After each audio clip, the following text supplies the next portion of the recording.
Bueno, digo alguna cosa, más que nada porque ya que están aquí estas personas, bueno, sabéis que estamos celebrando el 10º aniversario de Waco, pero también las 4ª jornadas sobre el conflicto urbano. Los organizadores me han confiado la tarea la responsabilidad de dar una conferencia inaugural, que siempre es un honor, pero también es una responsabilidad. Entonces, a mí se me ha ocurrido que podíamos retomar algo que fue lo que justamente expliqué en esas primeras jornadas. Recuerdo que en este caso, bueno, me satisface que cuenten conmigo porque supongo que me lo merezco. En las primeras jornadas mi intervención fue porque había fallado alguien y de pronto me encontré de un día para otro teniendo que poco menos que improvisar algo que estuviera un poco a la altura de una de las mesas.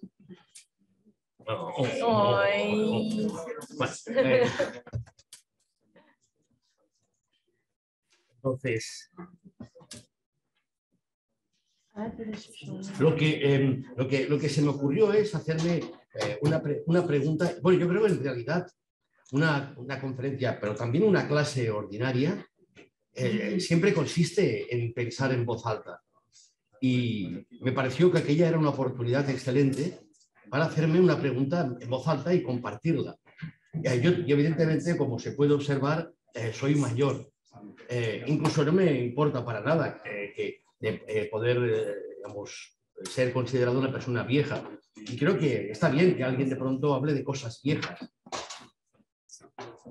En un tiempo en el que cuando hacéis TFMs estos del máster o tesis doctorales, existe esa especie de imposición de que estéis, de que estéis a la última y que citéis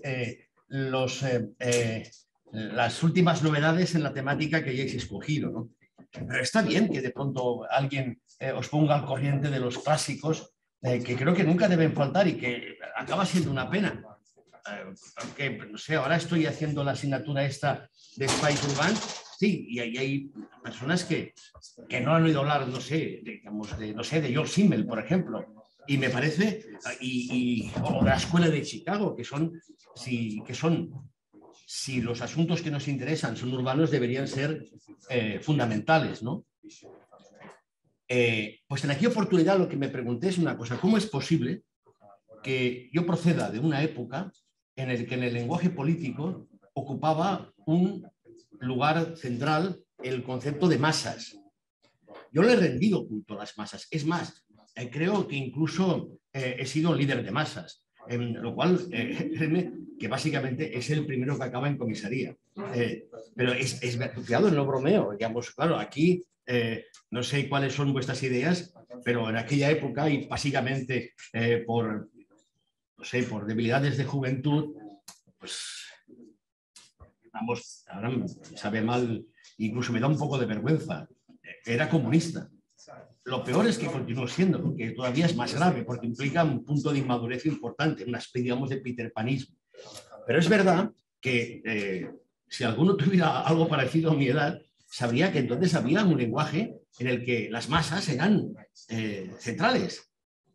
Lo de líder de masas no es un acto de vanidad, es básicamente que el encargo que recibíamos en relación con lo que se llamaba movimientos de masas, nadie hablaba de movimientos sociales.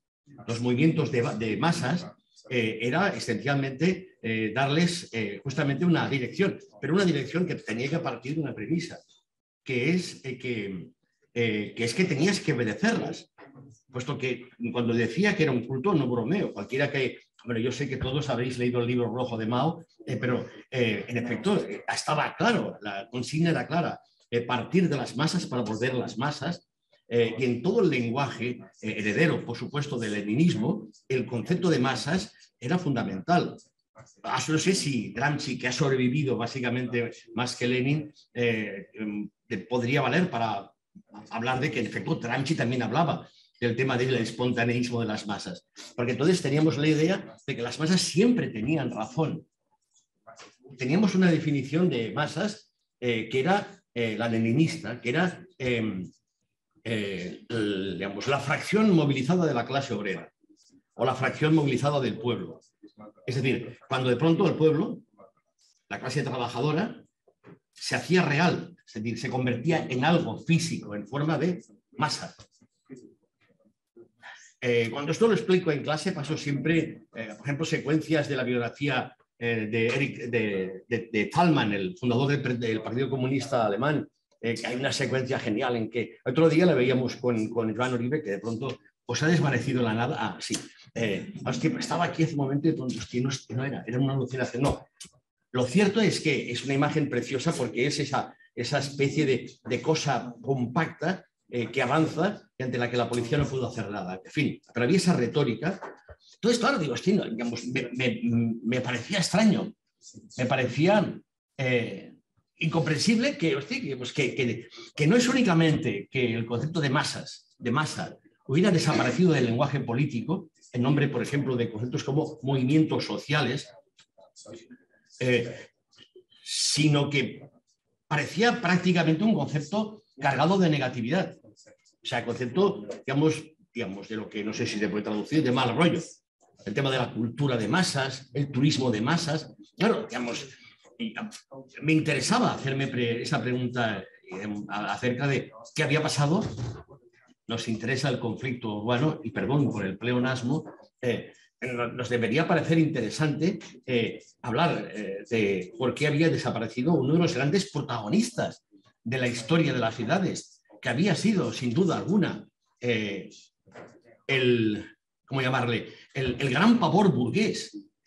Digamos, todo el pensamiento del siglo XIX, pero también todo el urbanismo del XIX, Salvao, Haussmann, están naciendo, planeando, planificando, escribiendo, pensando en lo que está pasando en las calles y pensando en lo que está suponiendo, por ejemplo, digamos, fenómenos de un éxito relativo como la Comuna de París de 1871, y no digamos en 1917, cuando las masas asaltan el poder en Rusia. Eso está ahí. Pues todos los autores están interpelando a ese fenómeno. Durkheim, Simmel, Max Weber, justamente hablaban de este asunto, ¿no?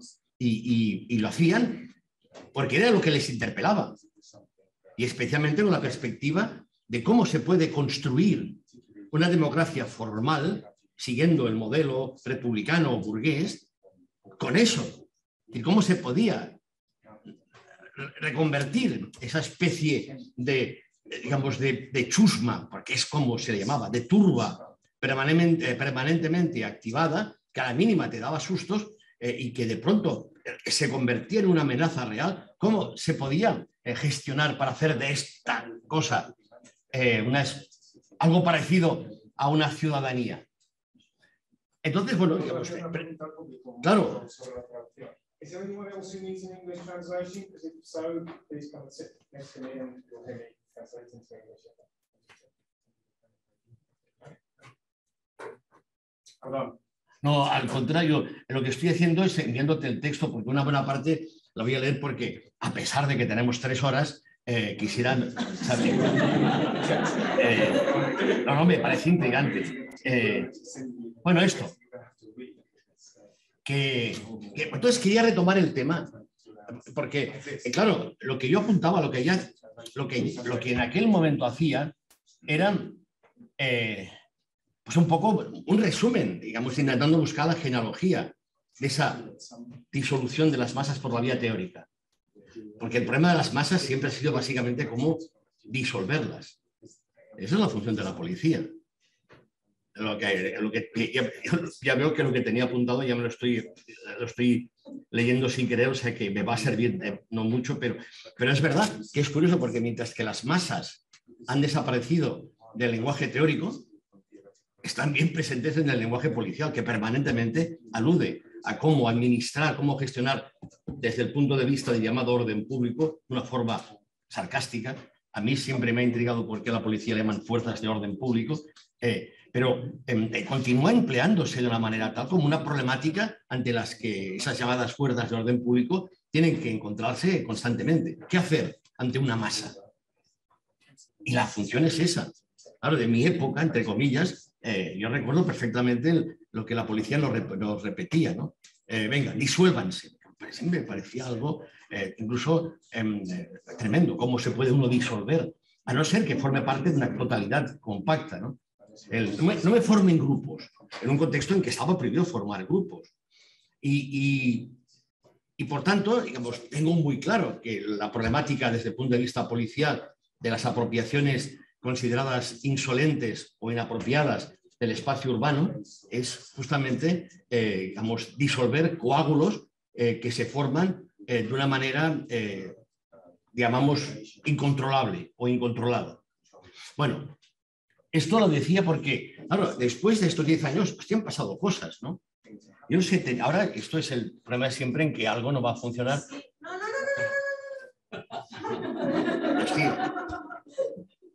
He dicho que a veces no es posible que disuelvan a alguien. A mí, particularmente Marta, tiende a disolverme permanentemente en la nada. A ver, mira, yo pues, quería... si me pones, yo hago esto. Yo sí, yo quiero únicamente ver unas imágenes que tengo en un pene, es clásico. Vale.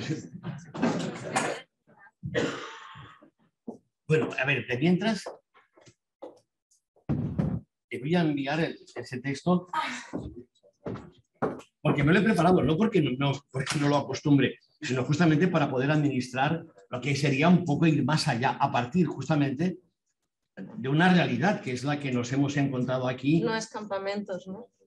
No, a mí siempre me ha intrigado por qué gente de izquierdas lleva a sus hijos a campamentos y a colonias. ¿Quién es? ¿Jornadas? Sí. Vale. Bueno, nada. Cosas que han pasado aquí en los últimos años desde que se celebró. Una compañera de clase, digamos, hice la insinuación de que aquí de vez en cuando pasan cosas, ¿no? Y me pareció que no entendía esto, entonces le dije que esperase 1 año y medio o 2 a que se volvieran a quemar contenedores, porque realmente es una tradición, y no bromeo. En nuestro simposio, el arranque de la justificación es una evocación de un libro que fue un poco el prólogo de Obaco y de estas jornadas, que era un carrer que es Carrer Festi Revolta, calle Fiesta y Revuelta. Y justamente el tema era, hostia, esto lo vendimos a la Generalitat y conseguimos dinero defendiendo que era, y no es una broma, tradición cultural, que le dijimos aquí, bueno, queremos hacer una investigación sobre un aspecto muy querido de nuestra tradición cultural, de nuestras viejas costumbres y tal, las barricadas. Hostia, nos lo dieron, y sacamos el libro, y es verdad. Aquí, digamos, de vez en cuando se queman contenedores. A veces no estoy seguro de si sabiendo por qué. Pero realmente, es igual que Espartero dijo que había que bombardear Barcelona de vez en cuando, por si acaso, es cierto que aquí, pues Barcelona, no diré que esto es la Rosa de Foc, pero, hombre, digamos, quien tuvo, retuvo. Y es verdad que hay una tendencia levantisca que es muy difícil de yugular, ¿no? Al final queda. Entonces, claro, han pasado cosas, ¿no? No sé si... a ver, estos, digamos, imágenes, la Policía Nacional inicia actuaciones. Esto la gente de los indígenas ya lo saben. Esto fue el 1 de octubre. Esto se repitió en multitud de sitios, pero es una imagen interesante. Una cuestión. No vamos a hablar de política, en el sentido de cuestiones políticas, en el sentido concreto, relativas a lo que se llama la política. Cada cual que piense lo que le parezca mejor. Yo no voy a fijarme en cuál fue el contenido de las movilizaciones. Que eso es importante y me quisiera demarcarlo ahora. Y tiene que ver justamente con este contexto. Aquí se habla mucho, digamos, de movimientos sociales y de movilizaciones, y se olvida que los movimientos sociales son movimientos. No hay movimientos sociales telepáticos. Las movilizaciones son movilizaciones en el sentido de que de pronto hay personas que se levantan de la silla, de la cama, de donde sea, y salen a la calle y se juntan con otras personas para hacer lo mismo, en el mismo sentido, en la misma dirección y con un contenido más o menos parecido en el cual se expresa, no sé, algún tipo de contencioso o lo que sea, pero implica, digamos, movimiento. En ese sentido, tampoco, no quiero bajo ningún concepto que nadie se sienta, digamos, incómodo por ponerle delante de hechos que cada cual debe juzgar como crea. A ver, esto fue el tema este, para los que no seáis de aquí, esta tontería que les dio a esta gente de aquí de declarar la independencia. Qué cosa más ridícula, patética y lamentable, en la que yo me vi complicado. ¿Por qué? Porque no tenía otra cosa más importante que hacer aquel día. Pues lo digo bien en serio. Yo creo que las cosas hay que hacerlas porque no tienes otra cosa más importante que hacer. No creía en la causa, pero en fin, no sé, ya sabéis, por salir un poco, conocer gente. Entonces, pero esto pasó y fue realmente impresionante. Esta imagen creo que todos lo tenéis, o mucha gente tendrá presente. De pronto la policía intentando destaponar los colegios electorales, delante de los cuales se había concentrado un tumulto, una masa, digamos, compacta, digamos, algo que en efecto funcionaba como un solo individuo y que planteaba un problema técnico grave, cómo entrar en los colegios, ¿no? Entonces esta imagen he elegido una al azar, pero podría haber sido, hubo escenas de una violencia tremenda, ¿no? Pero claro, ¿cómo disuelves esa especie de grumo que se forma ante ti y que te desafía? Ya está. Y pam, la policía normal. Claro, disuélvanse.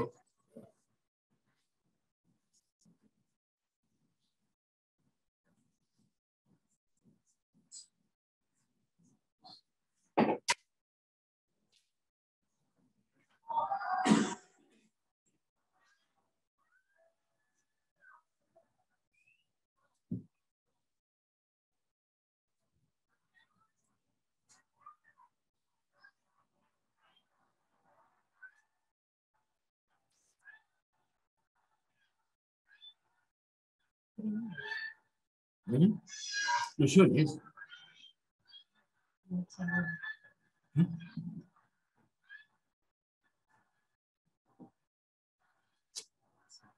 Bueno, otra imagen. Bueno, hay una cuestión paralela a esta que a mí me interesó mucho, que es, en primer lugar, sí, para que os hagáis una idea de cómo de pronto, bueno, a ver, la conferencia se llama, y, digamos, y como ciertos dinosaurios, cuando desperté, las masas continuaban allí. Claro, yo era un guiño literario, pero veo que nadie lo pilla en ningún sitio. ¿No es Monsiváis? No. Es igual, ya estamos con los detalles. Augusto Monterroso. Vale, pues mira, es igual, pero pasa por ser el cuento más breve del mundo, ¿no? Pero, digamos, de verdad que, bueno, yo no soy el autor, pero hay gente que no sabía ni idea, no tenía ni idea digamos, de este referente literario que es este, claro. Pero en el fondo la cuestión es esta, y veréis, bueno, después, tercer días de protestas, tal. No sé qué se me está dando, ya está.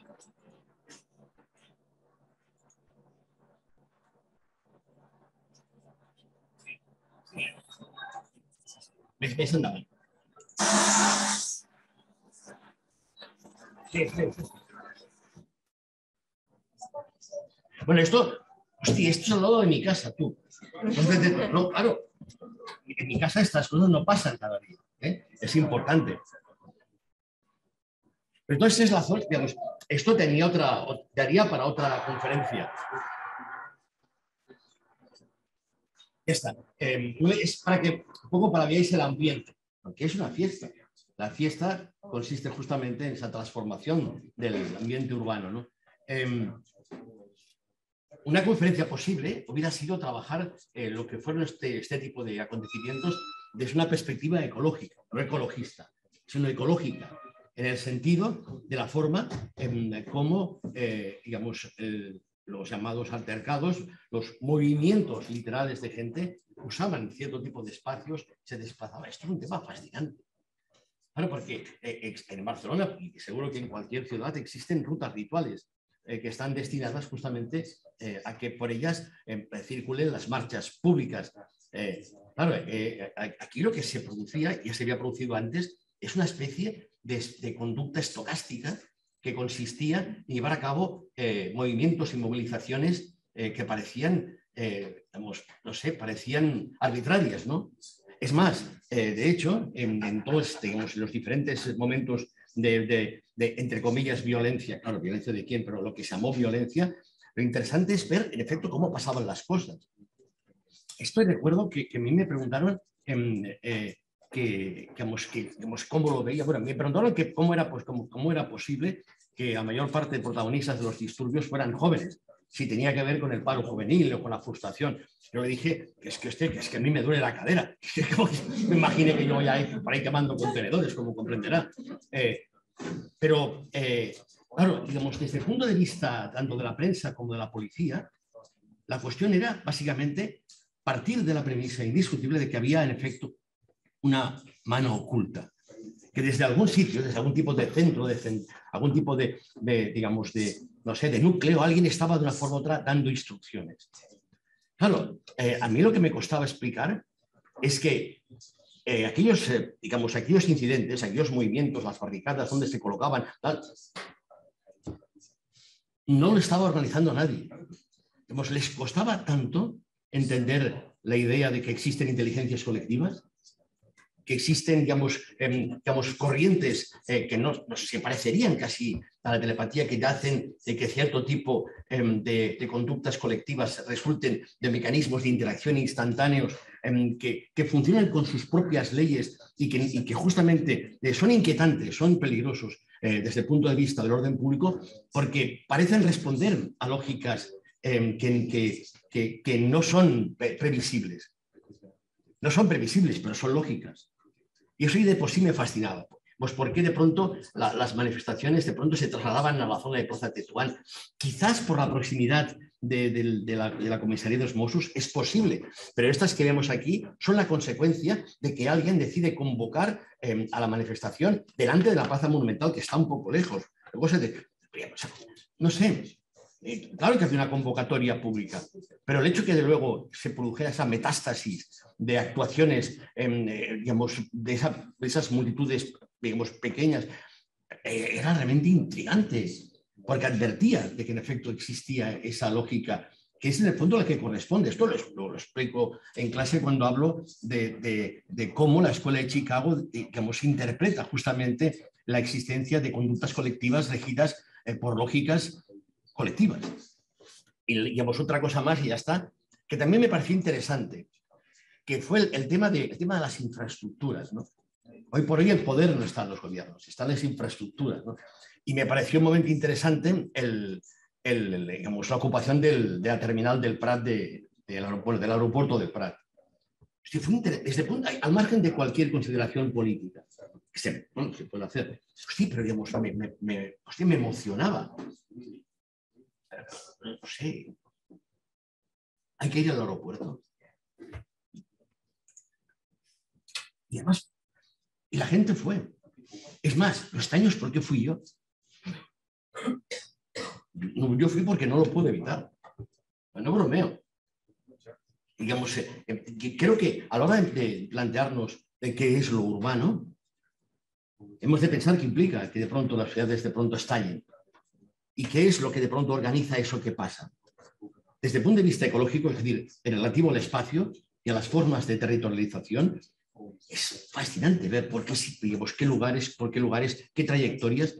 Igual que en esto, digamos, el hecho de que de pronto, digamos, una especie, digamos, de fantasma llamado el tsunami democrático convocara a ir al aeropuerto. A ver, digamos, hay 30.000 convocatorias a las que no va nadie. Pero de pronto, digamos, en aquel contexto, digamos, es que yo fui y de nuevo me sentí maravillado justamente por la vitalidad de lo urbano como forma de vida, que es que, digamos, yo fui, digamos, se me ocurrió ir en bicicleta por la autopista y tal, no habían coches. Luego descubrí que la mayor parte de gente había ido en tren. Pero en fin, aquel día me sentí especialmente heroico, sobre todo para volver por la autopista, porque ya no había, porque ya había coches. Pero sí, digamos, desde el punto de vista, ya no diré estético, ¿no? Desde el punto de vista...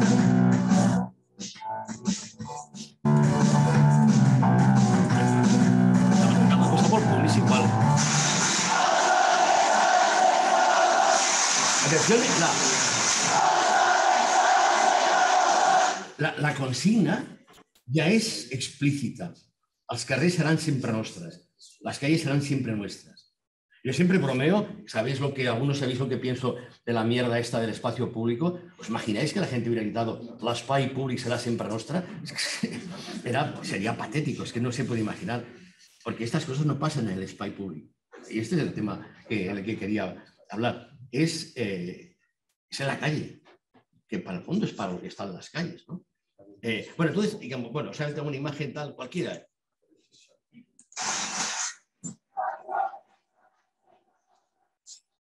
No sé.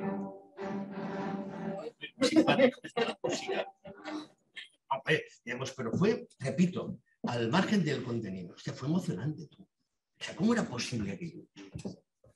En una sociedad, y vas en Barcelona, en que todo está súper regulado y tal, ¿podries explicar aquesta adreça? Quina? En una en que todo está súper regulado y tal, que de pronto ya se... Claro, aquí ya sabéis lo que pasa, ¿no? Aquí la alcaldesa dice aquest any per la Mercè no hi haurà festes al carrer. O sea, se reúnen 40.000 jóvenes borrachos en María Cristina. Esto, digamos, lo que no estáis... Genial, ¿eh? Digamos, ¿por qué? Que en el fondo ya sé que es una cuestión distinta, aunque en efecto la fiesta y la revuelta, lo acabo de decir, se parecen.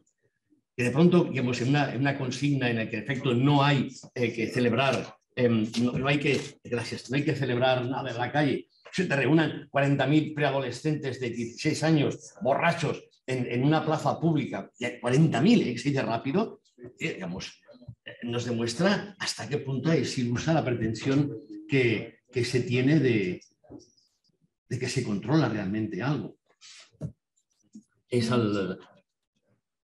como ciertos dinosaurios. Bueno, te he mandado el texto.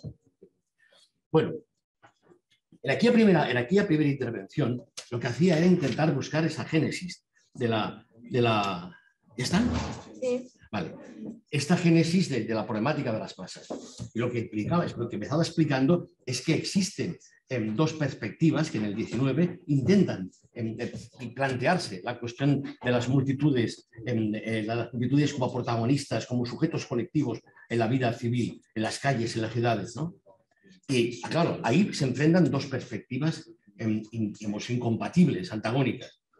Por una parte, aquellos que entienden básicamente que las masas son, por definición, la dimisión de los principios básicos del individuo como un ser racional, responsable, en condiciones de tomar decisiones responsables a partir de códigos morales que no pueden ser más que personales. Claro, toda la idea de ciudadanía, de ciudadano, se fundamenta a partir del modelo que le presta el librepensador burgués. Un individuo autodiseñado que se plantea de una forma ética las cuestiones y las resuelve de una forma igualmente ética. Claro, desde ese punto de vista, las masas son colosales mecanismos de desindividuación, en las que los individuos, en tanto que tales, los individuos, tal y como los concibe la revolución protestante y tal y como los recibe el pensamiento republicano y burgués como fundamento del sistema democrático, son innegociables. Es que es inconcebible que pueda existir una sociedad que no se gobierne desde esa perspectiva, desde individuos soberanos. Claro, desde ese punto de vista, las masas son detestables por definición. ¿Por qué? Porque los individuos que la componen no son individuos. Es decir, han perdido justamente su individualidad. Han perdido su soberanía, su control sobre sí mismo. Su actividad es por definición irracional y responde a impulsos que no pueden ser ni comprensibles ni previsibles. Bien. Frente a esa postura, que es la que mantendría, por una parte, un pensamiento aristocrático, que en el fondo ve en esas masas la renovación de la plebe, también están justamente quienes intentan hacer una teoría científica acerca de la conducta de las masas, que son los llamados psicólogos de masas, que escriben, estoy resumiendo un poco lo que todos intentaba explicar, lo que son que son justamente individuos que, los teóricos, que colocan lo colectivo por encima de lo individual.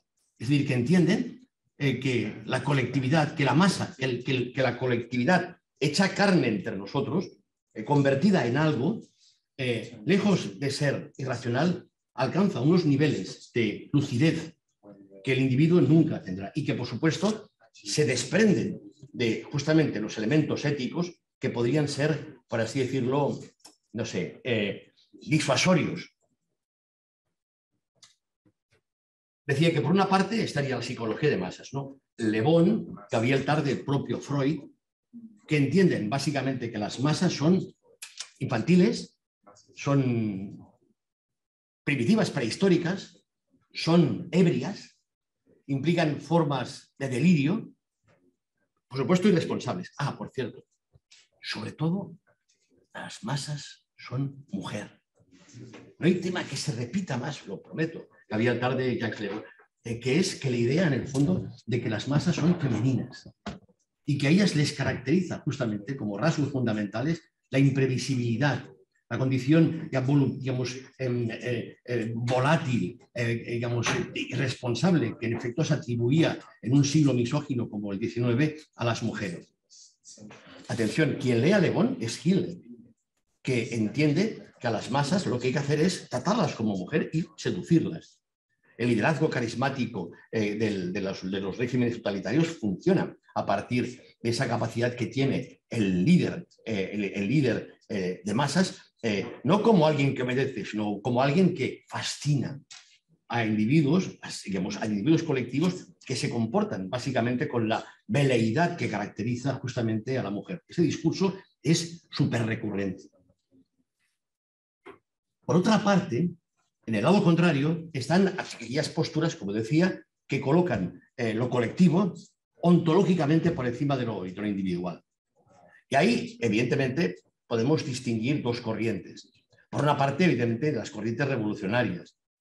Digamos, en lo que escribí luego hay un montón de citas de Bakunin, de Proudhon, de Kropotkin, de Marx, de Engels, de Lenin, de Mao, de Gramsci, en la que permanentemente se hace el elogio de las masas como justamente las proveedoras de esa energía histórica. Energía histórica en condiciones justamente de cambiar la realidad a partir de la fuerza que desprenden y justamente de su valentía. Claro, desde el punto de vista, quien coincidiría en esa perspectiva, eso es todo lo que sería la escuela durkheimiana. Es decir, Marcel Mauss, Durkheim, que desarrollan la idea de efervescencia colectiva para decir que en ciertas circunstancias la sociedad de la que ellos hablan como si fuera un ser, se convierte en un ser literalmente. Y que en las situaciones de masas lo que se produce justamente es lo que ellos llaman, Marcel Mauss habla de telepatía salvaje, por cierto, pero son aquellos momentos en los que de pronto un grupo alcanza la lucidez acerca de su propia potencia.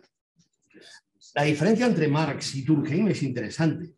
Para Marx, las situaciones de combustión colectiva tienen que ver básicamente con la teoría teleológica que atribuye a la historia un sentido y que en efecto pone a las masas como impulsoras, como empujando o arrastrando ese sentido. Ahora, en Durkheim no. No es que eso no lo diga, que lo dice también en momentos históricos, esa especie, digamos, de grandes coágulos que se forman y que de pronto generan una energía social extraordinaria, pueden existir gratuitamente, que es lo que en efecto hace la fiesta. Por eso digo que la diferencia entre fiesta y revuelta tampoco es tan grande, porque en el fondo se trata de lo mismo. La gente se desindividualiza, pierde de vista quién es. En el texto que entonces aquí lo que había era, por ejemplo, digamos, había perspectivas varias, pero incluso tenía aquí medio para leer, pero es la manera como hay machiembrados de dos perspectivas realmente interesantes, que es por una parte la durkheimiana y la nietzscheana, que es Jos Bataille, que lo que dice, lo que hace es proponer una visión fáustica de las masas, una visión de pronto diabólica, de la que la matriz justamente es el nacimiento de la tragedia de Nietzsche. Cuando habla justamente del coro dionisíaco, lo siento, hablo muy deprisa. Me está preguntando. Sí. Sí, bueno, estaba buscando el texto donde estaba, pero igual no. No, espera, el texto es que, ¿lo veis? Es que todavía no he empezado la conferencia, es un problema. Mira, espera, lo tengo, es un... Sí, bastante rápido. No, yo iré poco a poco. Y además que machembrado Machembrado. no es castellano. Hostia, en clase te lo juro digamos, que una chica de clase que me pidió por favor que diera que si podía dar la clase por favor en castellano. Porque claro, decía que no entendía el catalán. Y no me atreví a decirle que había hecho la clase en castellano. Pero, mira, escucha, voy a empezar a leer. No.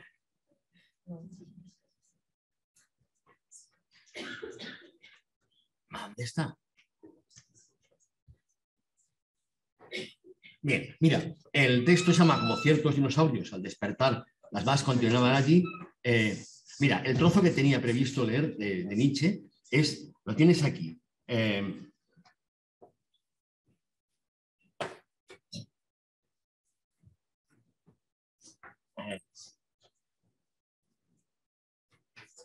El resultado sería una concepción. Venga, vamos a leer, porque si no acabaremos en... Esto es un fragmento que tenía, porque a la hora de hacer esta génesis, de lo que entonces no fue lo que dije, fue lo que escribí. El resultado me refería a la lectura que Bataille hace de esa especie de lectura fáustica de las masas, en la que mezcla justamente a Durkheim con Nietzsche, ¿no? El resultado sería una concepción de los hervores sociales como una suerte de supersociedad orgiástica que realizaría algo equivalente a la voluntad de vivir schopenhaueriana, para cuyo despliegue es necesario superar el principio de individuación y que el sujeto acepte diluirse en la confusión indiferenciada. Ahora, la clave es, digamos, que desde esa apología, digamos, de lo colectivo, que es también una apología de la masa, de la desindividuación, es que en esas circunstancias los sujetos dejan de ser sujetos. ¿Lo pillamos? Esto, digamos, es complicado de traducir. Digamos, sujeto como forma verbal.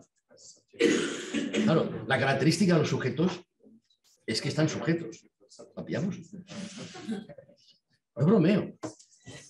En el fondo es el tipo de explicación. Yo hago antropología religiosa. Y es en esa circunstancia en que explico cuál es la lógica de la posesión. En la posesión como fenómeno, el individuo no es él. Digamos, de una forma u otra, hace, igual que digamos, la persona que está hipnotizada, hace de una forma irresponsable. ¿Por qué? Porque no es él.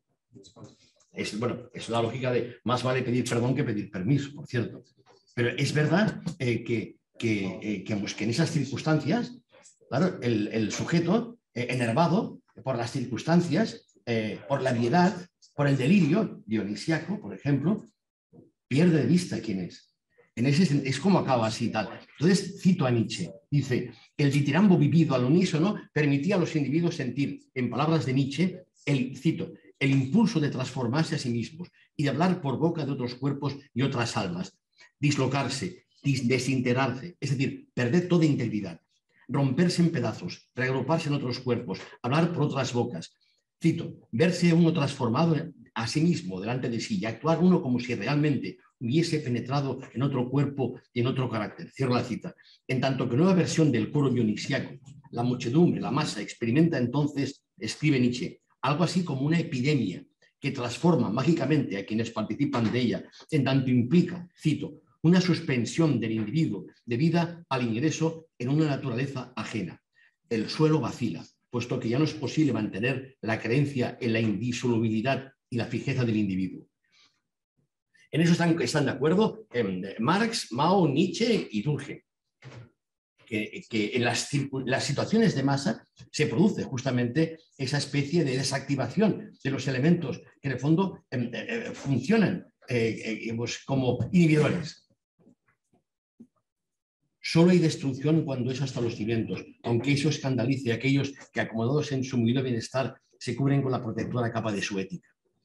Claro, cuando jugaba con el sujeto y el sujeto como sustantivo y sujeto como verbo.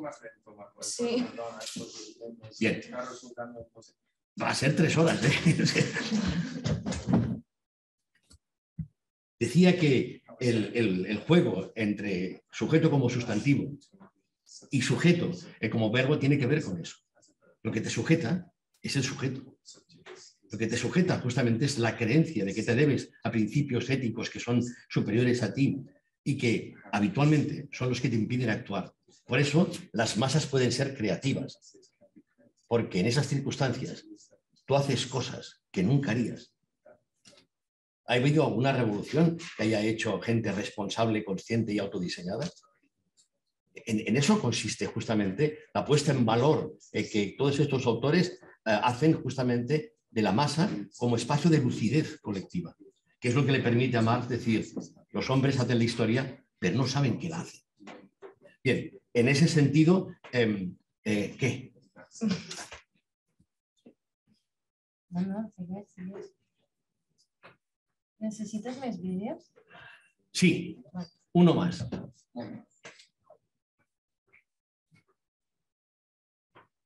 ¿Ya? Sí, però on estan? Todo eso tiene que ver, no lo olvidemos, con algo que es al principio judici procés. Esa masa a la que usted se refiere, que entiendo que... Sí.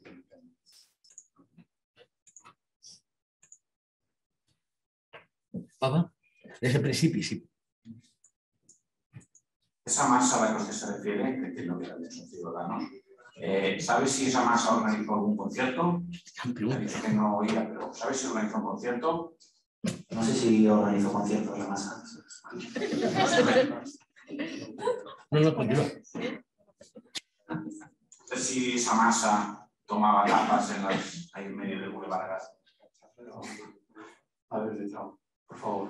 Vamos a hacer preguntas con relevancia política. Para saber cómo funcionaba el Boulevard. Digamos, si esto, digamos, lo tenía que haber puesto al principio, pero es interesante porque advierte del papel central que en todos los juicios del proceso jugó el término masa. Es decir, permanentemente se hacía referencia al papel terrible, amenazante, criminal de la simple presencia de la masa. Claro, el abogado ironiza. ¿De esa masa la componía alguien? ¿Alguien que tomara tapas? Claro, la respuesta es que no. La respuesta es que la gente que forma parte de la masa solamente forma de la masa. Como sabéis, los violentos, de los que habla la prensa cuando se refiere a cierto tipo de acontecimientos urbanos, es que la masa surge básicamente del subsuelo. Digamos, te aparece como si fuera de las cloacas, como si fueran seres no exactamente humanos que de pronto irrumpen en la vida urbana desmintiéndola, pero no la forma nadie. Nunca se preocupa nadie de quiénes son los individuos que conforman esa especie de tumulto capaz, digamos, de poner en peligro. Oye, perdón, a ver, ¿qué hubiera pasado? Todavía no he empezado, pero ¿qué hubiera pasado si de pronto aquel proceso, toda aquella gente en la calle no hubiera sido invitada a volver a casa? ¿Alguien puede imaginárselo? Claro, digamos, de pronto, toda la inquietud, no por parte únicamente de la policía, sino por parte de toda la clase política, es la que se estaba liando en la calle. Y hasta qué punto se iba a ser capaz de controlarlo. Lo digo porque todo esto no es únicamente relación con hechos que pueden parecer, espectaculares, sino de que de pronto aquí hubieran podido pasar cosas que no pasaron. Y no pasaron básicamente porque de pronto se dio la orden otra vez de volver a casa. de dejar de estar, de olvidarnos del asunto. Claro, uno se pregunta si es cierto lo que tantos políticos dijeron entonces, que si se había detenido toda aquella historia es por miedo a los muertos. Yo tengo la convicción de que todo aquello se detuvo porque se tenía miedo a los vivos. Porque de pronto se veía que, de pronto, como los viejos, como ciertos dinosaurios, las masas continuaban ahí. Bueno, había una parte que me parece que no voy a poder leer entera, que sí que me había preparado porque implicaba una argumentación más acerca de quién había sido, qué había sido responsable, por así decirlo, de la disolución de las masas en el plano teórico. ¿Por qué, digamos, mis buenos amigos y amigas de los movimientos sociales no hablaban de masas? ¿Por qué de pronto los referentes teóricos, ¿por qué de pronto los referentes teóricos que empleaban no hablaban de masas? En cambio, introducían otros conceptos muy interesantes. Por ejemplo, multitud o multitudo. Y básicamente pienso en Toni Negri, ¿no? Y en los posoperarios.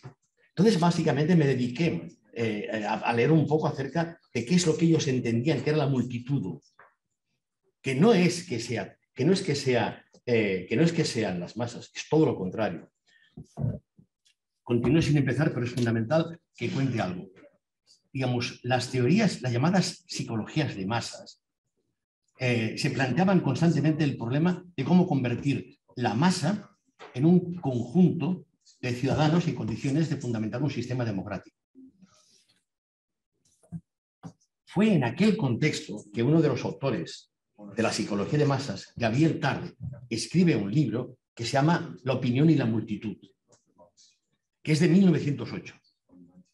Lo que explica es que hay que diferenciar entre un tipo determinado de forma de cohesión social fundamentada en el contacto físico y, por tanto, en corrientes de interacción y de simpatía que pueden tener desencadenantes prácticamente energéticos, a un conjunto de individuos que, sin perder bajo ningún concepto su propia individualidad, su propia singularidad, son capaces de negociar, dialogar y hablar para llegar a un cierto consenso acerca de ciertas verdades.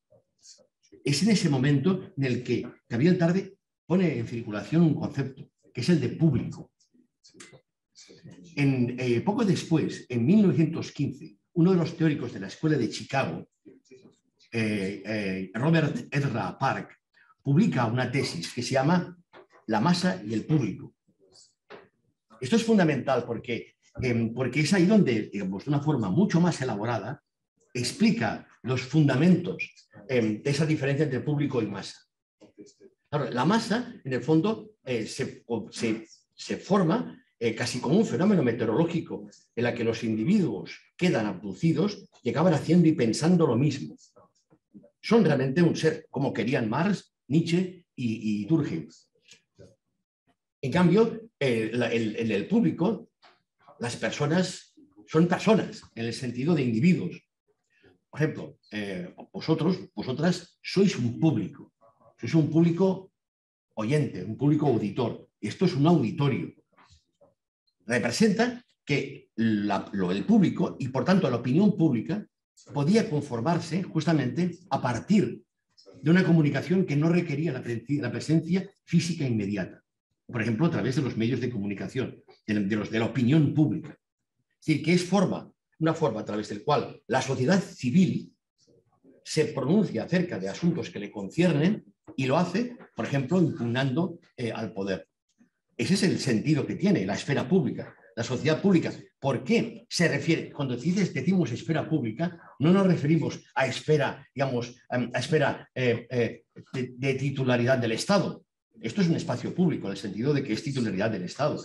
Tampoco nos referimos a la exposición que de pronto nos exhibe y nos somete al juicio y a la mirada ajenas, que es lo que hacemos cuando estamos en público. La diferencia que establecen primero Gabriel Tarde y después Robert Ezra Park es que el público funciona básicamente, repito, a partir de la individuación, en que cada cual es diferente y ve reconocida justamente su diferencia por mucho que renuncie a ella digamos, en función de acuerdos y de consenso. El público, digamos, la masa no. La masa, digamos, funciona eléctricamente, funciona básicamente por contacto físico.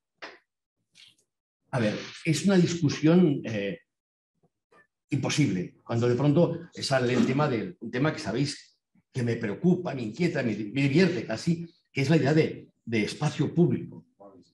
Claro, cuando tú le preguntas a quien quiera qué entiende por espacio público, el lío está asegurado.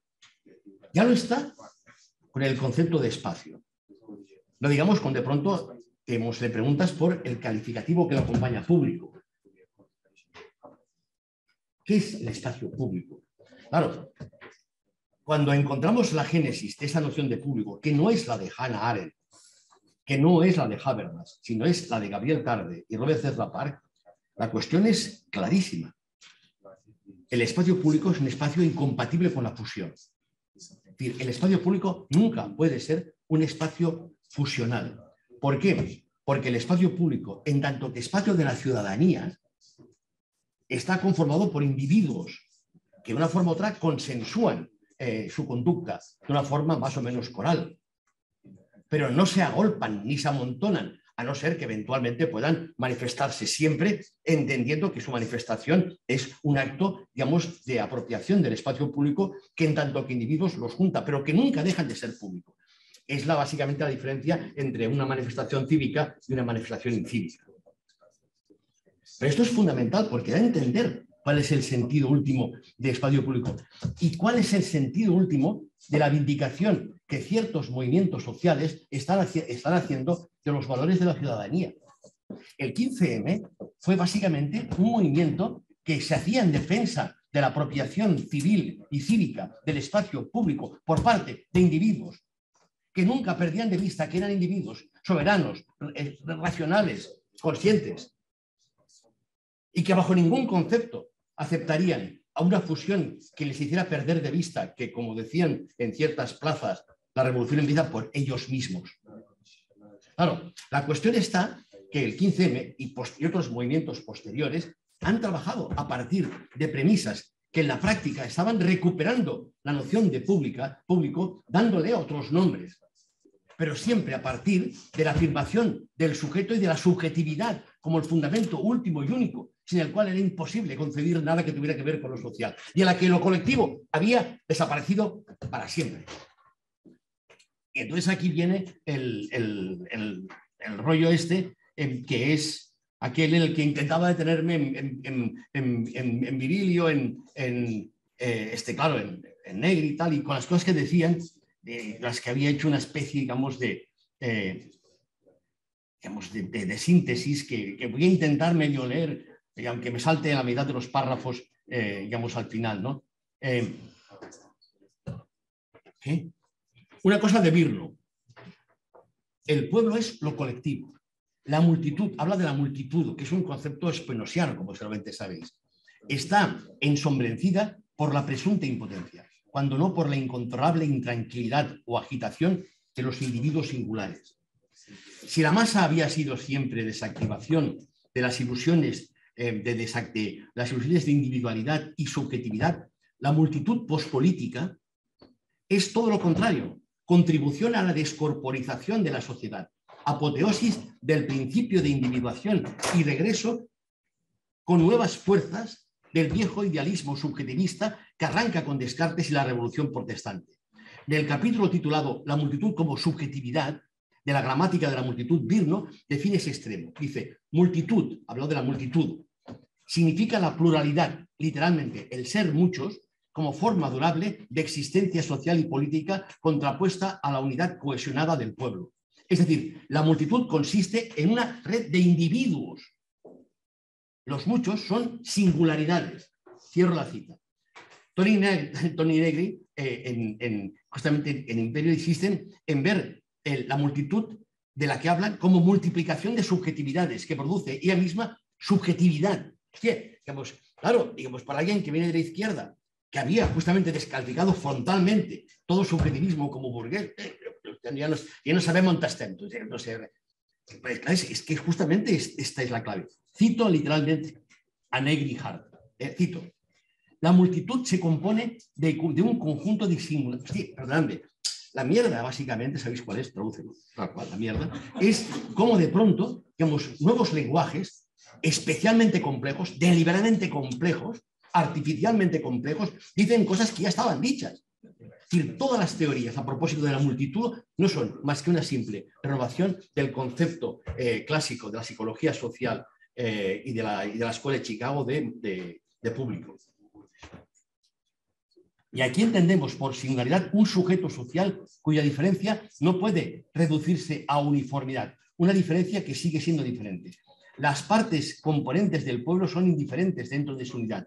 Se convierte en identidad, negando, dejando de lado las diferencias. Es decir, el mismo temor justamente a la disolución del individuo, digamos, a la desactivación del sujeto, que es en el fondo lo que hacía pertinente el elogio de las masas por parte de la izquierda revolucionaria, de la tradición sociologista francesa y de Nietzsche, en este caso. Entonces, la cita es más larga, la siento. Es más, la persecución, el acoso, los castigos, la segregación y todas las violencias nuevas y viejas que conforman las prácticas de control social contemporáneo ya no buscan someter a los ingobernables como lo habían hecho antes, cuando estos lo eran como resultado de su toma de conciencia de la realidad y su inversión en la lucha de masas espontánea u organizada, sino que ahora, cito a Negri, sino que ahora tienen como objeto la riqueza de las subjetividades. ¿Pero esto qué mierda es? ¿Cómo que la riqueza de las subjetividades? Es que, claro, desde el punto de vista, digamos, de la tradición de la izquierda histórica, la riqueza de las subjetividades y como objeto su destrucción, si es posible, antes de que éstas se autorreconozcan como parte de la nueva multitud, siendo la principal estrategia contra ellas ya no la represión directa, sino la cristalización en unidades, su enclaustramiento vigilado dentro de cubículos identitarios predefinidos, para hacerlas devenir más. Es decir, lo que hay que hacer es evitar a toda costa que los sujetos se conviertan en masa, como consecuencia de todas las teorías relativas a las masas de la masmediología de la que hablaba Bourdieu, burlándose de ella, los masmediólogos, ¿no?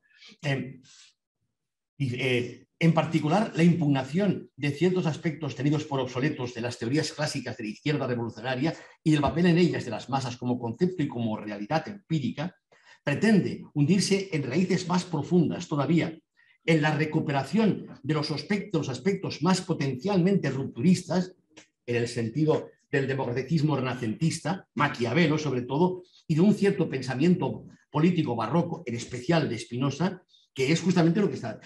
Esta gente no son postmarxistas, son premarxistas. En el Tractatus de Spinoza, Negri recupera un concepto que considera clave, que es la multitud, que Hobbes contraponía a pueblo y que en el Leviatán asocia a los súbditos en estado de insubordinación, pero que en Spinoza no deriva. ¿Qué he hecho? Nada. Si puedes hacer una pequeña pausa para... ¿Sí?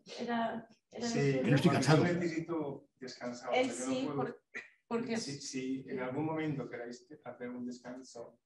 No estaba previsto, pero no, podemos bueno, hacer... Oye, escucha, ¿puedo pasar al final directamente? Oye, es que me sabe mal porque... Pero también puedo simplemente dejar de traducir durante 5 minutos y así descanso. ¿Vale? Bueno, es que tampoco es tan interesante lo que estoy diciendo, o sea que... Sin descansar. como veas tú. La salud mental. Sí, por eso, es que es difícil. Bueno. Ir rápido. Oye, lo siento. Que me había bajado. Bueno, o sí, ¿alguien tiene una pregunta de lo que se ha dicho hasta ahora? ¿Qué decía Spinoza, Manuel? La multitud, esto lo desarrolla en el Tractatus y luego lo retoma Negri en la Anomalía Salvaje, que es un homenaje justamente a Spinoza. Entonces, claro, lo divertido es que ese postmarxismo lo que hace es recuperar el pensamiento barroco y renacentista. Hobbes, Maquiavelo, pero, y por supuesto Spinoza. En el fondo, digamos, una parte de los aportes de Negri son homenajes a Spinoza. Hay una palabra de Beatriz, breve así, por favor, y luego seguimos. Gracias. No sé si será mejor quizá esperar al turno de preguntas final porque no es breve. Bueno, sí, Luke, estás un poco mejor. Voy a descansar durante. Vale, vas a descansar. Oye. Ah, sí, Sí. vale. ¿Hay alguna diferencia entre la multitud entre tarde y medio? A ver, hostia, digamos, Tarde es el gran descubrimiento de la cosa esta posmoderna. Que desde que Deleuze le hace el homenaje y luego también hablan de él, Prigogine, Strangers, en Tan solo una ilusión, claro, porque Tarde justamente habla de la irreversibilidad. Pero por supuesto que sí, claro. En buena medida, y bueno, otro que también ha recuperado el pensamiento de Gabriel Tarde es subjectos, que se van los nombres de la cabeza. ¿Quién? Dels subjectes, el que va estar aquí per al Congrés d'Antropologia. També vendrà, perdó. Però... Quin dels objectes? Sí. La naturaleza de la sociedad.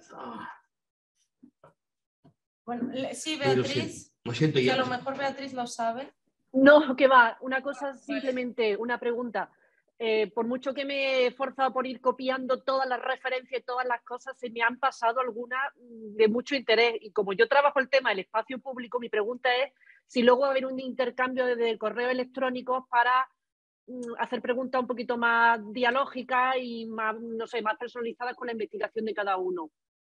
Sobre todo al profesor, si no le importa.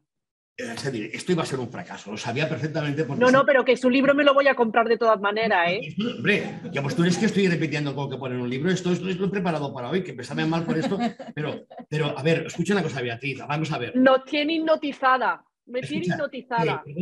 Se me ha pasado la vida los últimos años explicando que el espacio público no existe. Espacio público. ¿Dónde está el espacio público? Tiene que ver con esto. Claro, digamos, el espacio público es justamente el sueño imposible de una clase media que espera que básicamente todo el mundo se convierta cívicamente, pero que es un espacio que únicamente puede ser una quimera. En la que no quiero monopolizar el espacio, porque no quiero monopolizar los 5 minutos que quedan, pero en mi caso yo lo defino por oposición, que es lo contrario del espacio público. Yo lo defino es lo que no lo que no es apropiable, lo que no es privatizable. Vamos, en primer lugar, me voy a quedar en todo. A ver, digamos, esto es fundamental.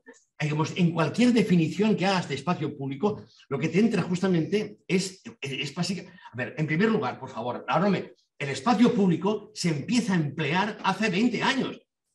Buscad a ver de quién habla de espacio público antes de los 80. Nadie. Y impulsa el Bieber a ver, cuando después, digamos, nadie, digamos, si alguien coge esta herramienta del Google que te permite ver cuándo se emplea un término, digamos, no se dice nunca espacio público, nadie habla, solamente lo hace una vez, Lefebvre, en el 68, pero para referirse a otra cosa y para decir lo mismo, que el espacio público no existe. ¿Por qué? Porque en la sociedad capitalista todo el espacio es privado. Espacio público, ¿qué espacio público? Lo contrario del espacio público es la calle. Es que todo esto forma parte de la guerra contra la calle, de la guerra contra lo urbano, que lo odian, que lo detestan, y que justamente lanzar sobre la calle el ensalmo del espacio público como categoría implica la consecuencia de una voluntad de tranquilizarlo, de hacer que realmente sea cívico, civil y tal. Claro, porque el espacio público es lo que tiene que ser, claro, es un sitio donde la gente, digamos, se comporta cívicamente, donde se tiran los papeles a la papelera, se sonríe a la gente, te abrazas con los árboles y vas en bicicleta con cara de gilipollas. Ya está. Eso es el espacio público, pero eso no existe. Nadie lo ha visto. Claro, rápidamente ya. El espacio público, eso es lo que estoy explicando mal, es la concreción espacial, la espacialización del concepto clásico del pensamiento republicano de esfera pública, de sociedad civil, en que de pronto se hace carne entre nosotros en un espacio que ya no son los salones ilustrados de los que hablaba Habermas, ni el ágora de la que hablaba Hannah Arendt, es básicamente la calle. A ver, yo hago antropología religiosa y digamos, cuando tengo que encontrarme con estudiantes que están convencidos de que vamos a hablar de los bongo y de los ritos y tal, yo les digo básicamente que piensen en lo que significa la transustanciación, el milagro de la sagrada hipóstasis, cuando de pronto, digamos, el sanctus por parte del sacerdote convierte un trozo de pan en el cuerpo de Cristo. porque lo convierte, no es un símbolo. Pues es lo mismo.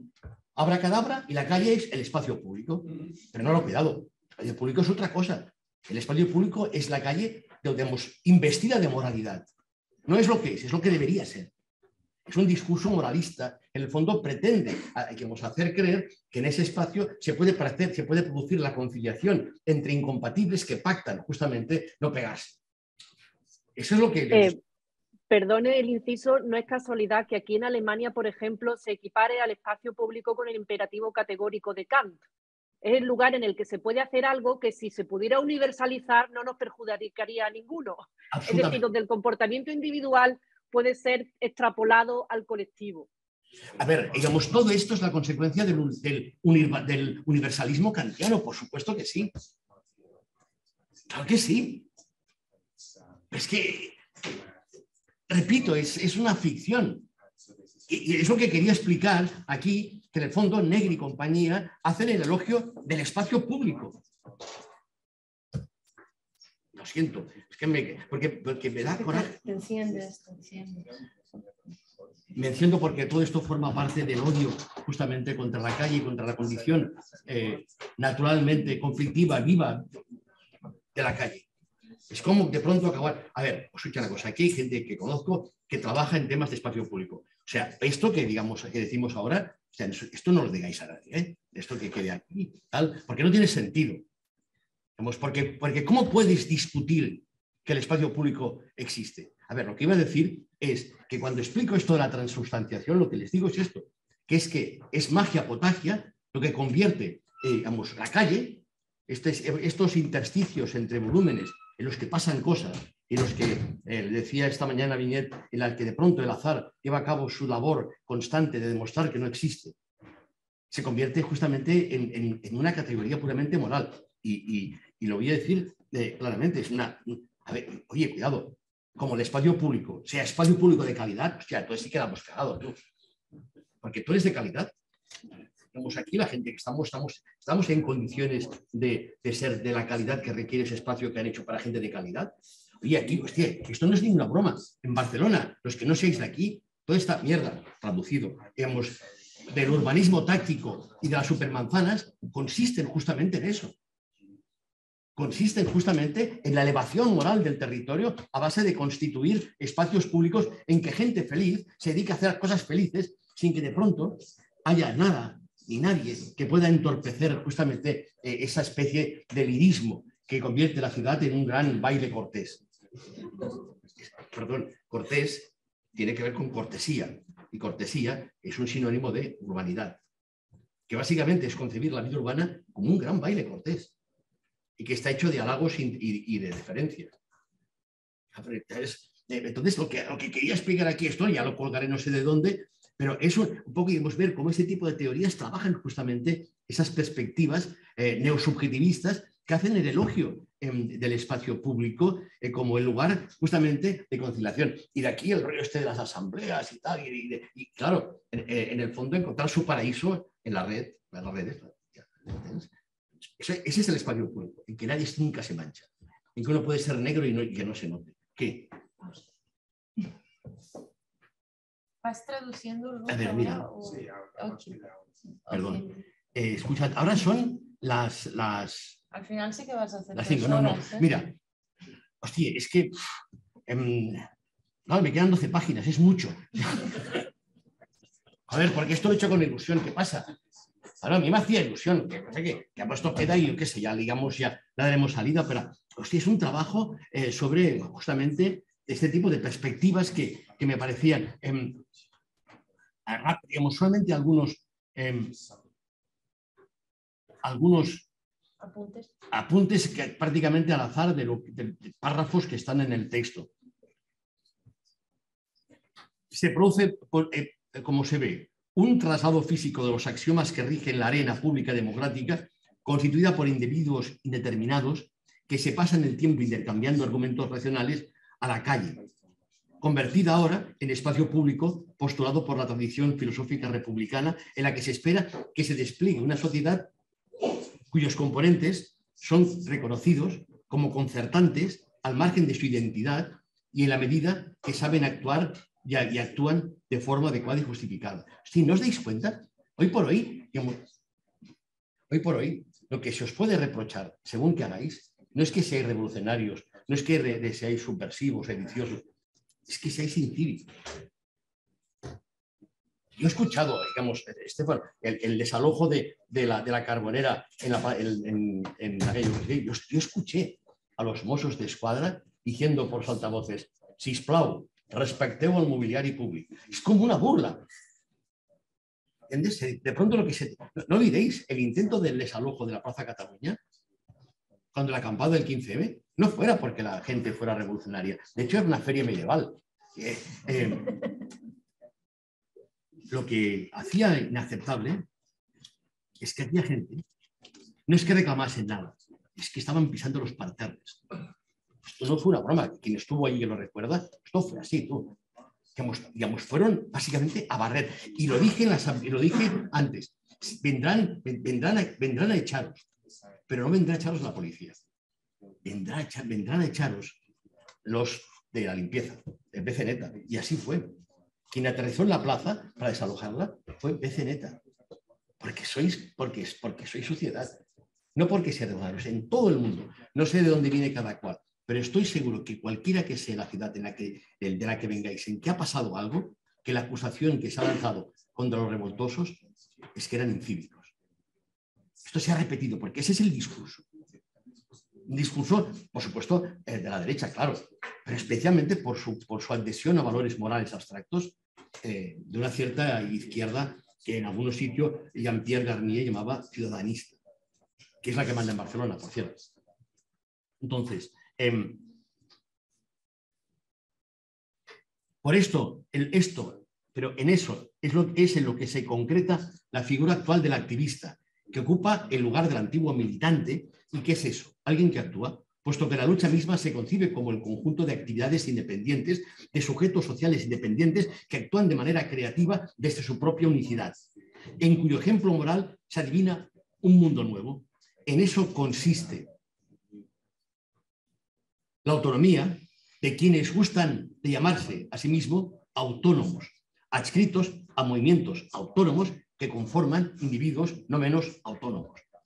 Pero esa autonomía es congruente con la fetichización del individuo que representa la figura abstracta del ciudadano, para el que la experiencia democrática ideal debería estar sometida a la desafiliación total. Entonces, me lo salto porque tiene que ver con el culto al anonimato, que aquí hemos visto desarrollarse por parte de buenos amigos a los que no quiero nombrar porque en efecto, porque no quiero que se sientan aludidos, pero esa apología del anonimato tiene que ver justamente con eso, que se entiende que el protagonista de la vida pública, incluso en términos impugnadores, han de ser básicamente individuos desafiliados, que son masas corpóreas con rostro humano, que no vienen de ningún sitio, que no regresan a ningún sitio, que han quedado liberados de las gravitaciones sociales y que de pronto se convierten en seres angelicales que actúan, pero que no pertenecen a ninguna clase, que no tienen nunca, que no viven en un barrio ni pobre ni rico, que no viven en ningún sitio,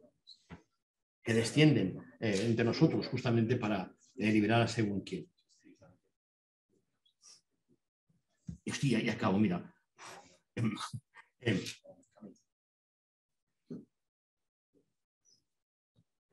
El individuo, estoy saltándome párrafos, el individuo alcanza aquí no solo su máximo nivel de institucionalización política, sino también su nivel superior de eficacia simbólica. Sale del campo de la entelequia, deja de ser una entidad teórica y se cosifica, aunque sea la figura de un ser sin rostro, ni identidad concreta, puesto que en la teoría republicana le basta con ser, en efecto, una masa corpórea con rostro humano para ser reconocido con derechos y obligaciones. El ciudadano. El ciudadano que vive, básicamente, que es un ser abstracto, que no tiene ningún rasgo, que es el hombre sin identidad, que es la mujer sin identidad, que es el hombre o la mujer sin atributos, que pertenece a una sociedad civil igualmente, digamos, abstracta, en la que no hay clases, ni diferencias, ni desigualdades. Bueno, y en última parte, esto lo concluyo así, y perdóname porque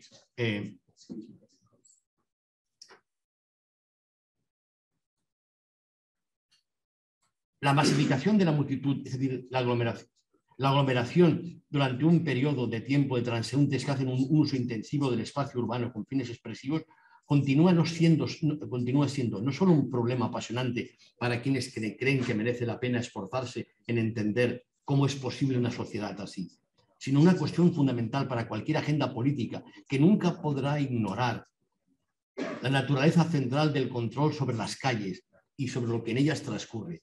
Las masas, aquí veía el título, las masas quizás no sean ya un problema teórico para filósofos y científicos sociales, pero no hay manual militar o policial en la actualidad que no recoja un apartado destinado a su control. Las masas de las que hablan los teóricos de la sociedad de masas son en cualquier caso, y como se ha señalado, una proyección imaginaria de esas otras masas concretos y sociales a los que se ha visto, se ve y se volverá a ver de seguro, apropiándose de las calles de esta ciudad o de aquella. ¿Sabéis, digamos, cuál es la imagen mitológica y, cómo podríamos decir, emblemática de lo que es el temor a las masas? Me encantan. Son las películas de zombies. No bromeo. Pues todo el discurso de la psicología de masas está pensando esencialmente las muchedumbres urbanas, digamos, enfervorizadas y levantiscas, como se piensan en los zombies. Porque en efecto los zombies tampoco tienen alma. Son en efecto, son un ejemplo del cuerpo sin órganos del que hablan Deleuze y Guattari. Es más, son la escritura automática de la sociedad. Por eso asustan, porque no piensan, porque no sienten, solo actúan, porque saben lo que quieren, lo quieren ahora. ¿Qué momento más importante del género de películas de zombies cuando los zombies se pusieron a correr? Pues que fue un momento importante. No europeo.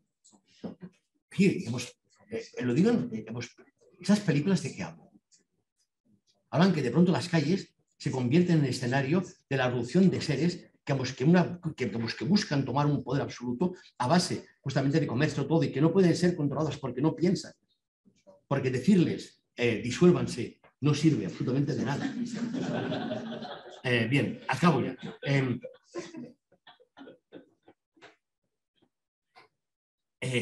Este continúa siendo el asunto que ha acompañado toda la modernidad y que sigue activo incluso después de que ésta haya sido dada por difunta, y siempre como consecuencia de la agorafobia crónica de unos poderes perplejos ante la madeja infinita de códigos desconocidos que despliegan las multitudes cotidianas y el temor a las descargas de energía que se producen cuando éstas se coagulan. Desafiantes políticamente para cualquier poder instituido y epistemológicamente para cualquier estudioso de la vida colectiva. Las masas, como ciertos dinosaurios, continuaban allí. Pensad, por ejemplo, en lo que significaban los disturbios que asolan, por ejemplo, las periferias de ciudades europeas, en Francia, por ejemplo, o en Estados Unidos o en Inglaterra. Claro, como científicos sociales que queremos ser, como estudiosos, ¿qué podemos hacer ante eso?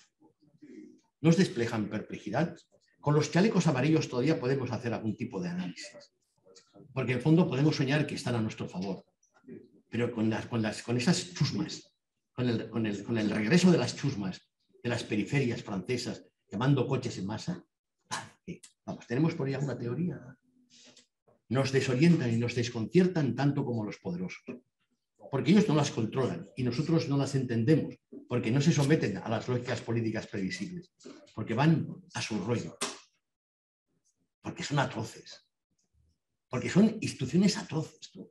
Porque en el fondo parece que les encante una cierta forma de mal. Por eso, digamos, también tenemos que plantearnos que no únicamente las masas pueden ser simpáticas y de pronto defender causas justas. Yo qué sé. A veces no. Y en ese caso, ¿qué decimos? ¿Sabéis lo que diremos? Están manipuladas. Es divertido este juego, ¿no? Sabéis que básicamente digamos, hay una evidencia que la gente está manipulada, como lo demuestra que no piensa como nosotros. Pero realmente es así. Cuando de pronto las masas son guays, hostia, digamos, es el pueblo levantado, digamos, cuando no, entonces están manipulados. Quiero recordar en relación con los hechos estos, que lo que se repitió es que la gente que acudía a las manifestaciones y al aeropuerto estaba manipulada. Hostia, y a lo mejor es verdad, a lo mejor yo también estaba manipulado. El problema es que no sé por quién. Pero me gustaba tú. Digamos, de verdad, o sea, lo siento. Perdón, la experiencia ebria de mezclarse en la multitud es uno de los textos más bellos de las flores del mal. Justamente el placer que solamente algunos saben disfrutar de ser realmente el flaner, el hombre de la multitud del que habla de Rampoy, y serlo literalmente. En los últimos párrafos dicen así, hacen un poco un balance personal, por mi parte, ¿no? Capítulo aparte es el de en qué forma todo lo expuesto se incorpora de algún modo a las prácticas transformadoras reales, o al menos las de quienes las animan para que lo sean. Uno puede responder a esta cuestión desde dos perspectivas. Una sería la alentada por la convicción de que merece la pena todavía volver a intentar derrocar al capitalismo y se pondría al servicio de la restauración de tecnologías de análisis y de acción que habían sido canónicas en la izquierda revolucionaria y que las últimas tendencias en lucha social parecían haberlas descartado por obsoletas. Es una pena no estar de moda con lo que hemos ido. Es verdad, no estamos de moda. Atención, no os hagáis ilusiones, que lo que pensáis tampoco lo estará dentro de poco. O sea que ya podéis mataros con lo que... Dentro de poco lo que pensáis hará risa. Igual que supongo que lo que yo pienso puede dar risa según quién. Otra perspectiva, acaso más sincera, seguidamente compatible con la anterior, sería la de quienes albergan serias dudas de que sea posible, por fin, algún experimento en pos de una sociedad justa y libre, o al menos más justa y más libre. Que alguna de esas perspectivas salga bien, o al menos que no sea un desastre. Ese pesimismo es con todo bastante alegremente cínico como para que no derive en pasividad y no implique abandonar los combates sociales, sino incorporarse a ellos incluso con entusiasmo, pero siempre con la sonrisa, de quien lo hace porque no tiene otra cosa más importante que hacer, o simplemente porque no quiere perder amistades. En el fondo, no sé, pero yo creo que en todos los líos en los que me meto es justamente por eso, porque no tengo otra cosa que hacer y por no perder amistades. Bueno, ¿qué pasa? Uno puede hacer cosas heroicas, de pronto, en nombre de principios tan banales.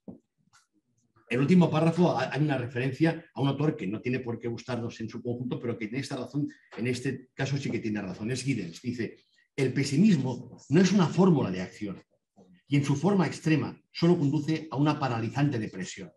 Sin embargo, unido al cinismo, proporciona una visión con implicaciones prácticas, puesto que el cinismo lima las asperezas del pesimismo, dada su neutralizadora naturaleza emocional y su potencial de humor.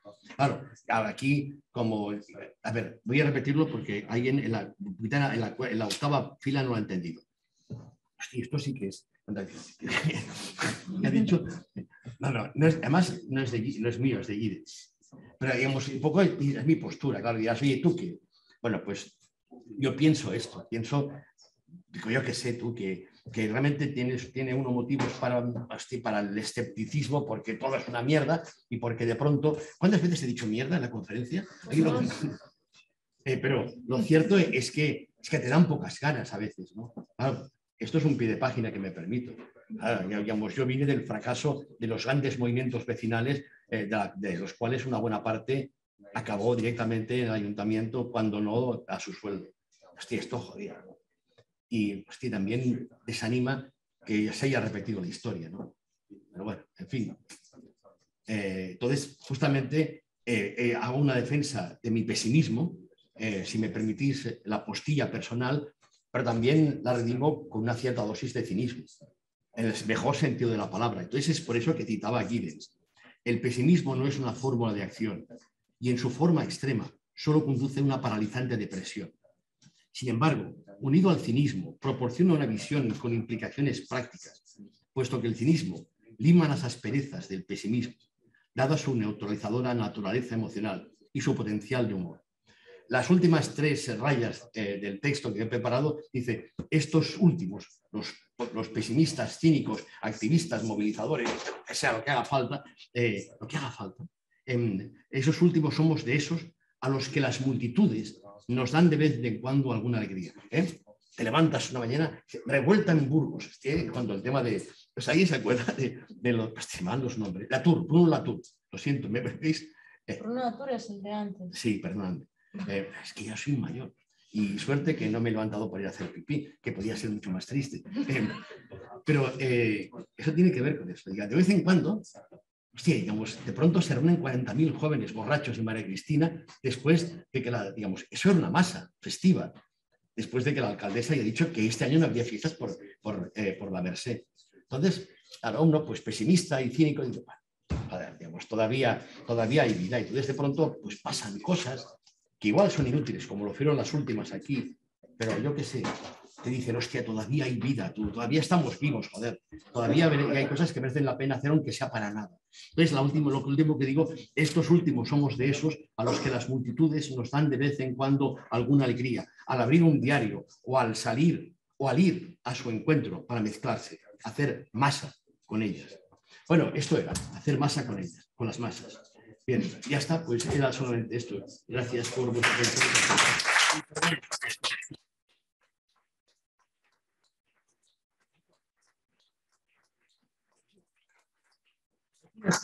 Moderado.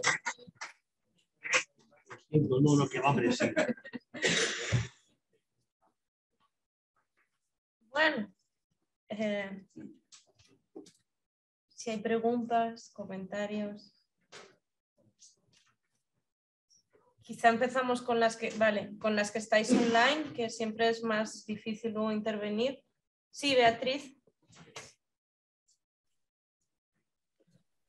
Muchísimas gracias por el turno de preguntas. Vaya un privilegio haber podido escuchar esta charla magistral, en fin. Espero poder corresponder con usted más tarde vía correo electrónico y que me recomiende una serie de lecturas, porque he estado tomando nota con toda velocidad, pero seguro que se me ha pasado algo. Mañana ven a la fiesta y verás. Si pudiera, sacaba el globocóptero y me presentaba allí en el meteorito, pero no voy a poder porque estoy en Alemania. Bueno, mi pregunta o algunos retazos que se me ocurren.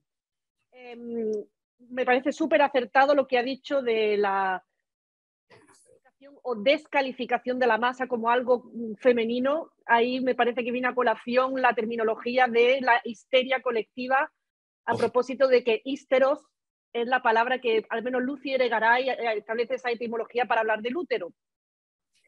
Me parece muy interesante también cuando ha hecho referencia a la posición, digamos, del control de las masas. Yo, por mi parte, de manera práctica, trabajo en la investigación de las medidas antiterrorismo, de defensividad o antimendigo, antimendicidad, que son las mismas unidades cívicas o ciudadanas que se encargan de lo que se llama el crowd management.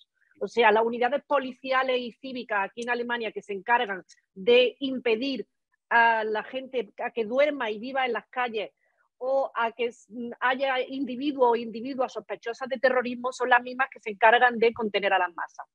Esos son dos pensamientos que se me ocurren ahí, pero a mi pregunta, hace algún tiempo leí un libro muy interesante de Elia Canetti que se llamaba Masa y Poder. Me pareció un libro muy interesante porque en este libro Elia Canetti no hace en principio una valoración, creo que como usted al principio también de su charla, ni positiva ni negativa de la masa. Él viene a decir, contrariamente a lo que se pueda creer de que las masas se mueven por una especie de dinámica interna de analogía, por un código, un movimiento interno de analogía, estas se mueven por un código de proximidad, no ya de analogía hilemórfica, sino de proximidad, como si dijéramos por una suerte de vibraciones, de lógica de la sensación, que hacen que coagulen, pero que en principio se trata de una vibración de proximidad. Mi pregunta sería en qué momento lo cuantitativo se convierte en cualitativo, en qué momento la vibración, el contagio por proximidad se constituye como pueblo, se constituye como algo que se puede decir wir sind das Volk, nosotros somos el pueblo. ¿Cómo puede surgir esta transición entre lo cuantitativo o lo cualitativo? Le pongo un ejemplo de dónde vengo. Creo que los ciudadanos de centro centrado son precisamente una especie de ente momificado que existe inerte entre lo cuantitativo y lo cualitativo como fantasmagoría de la no movilidad social. Comprendo que todo esto es muy surrealista, pero por concretar, ¿cómo, según usted, se produce esa especie de transición entre lo cuantitativo y lo cualitativo en la masa? Cuando se enfada. Atención, no bromeo.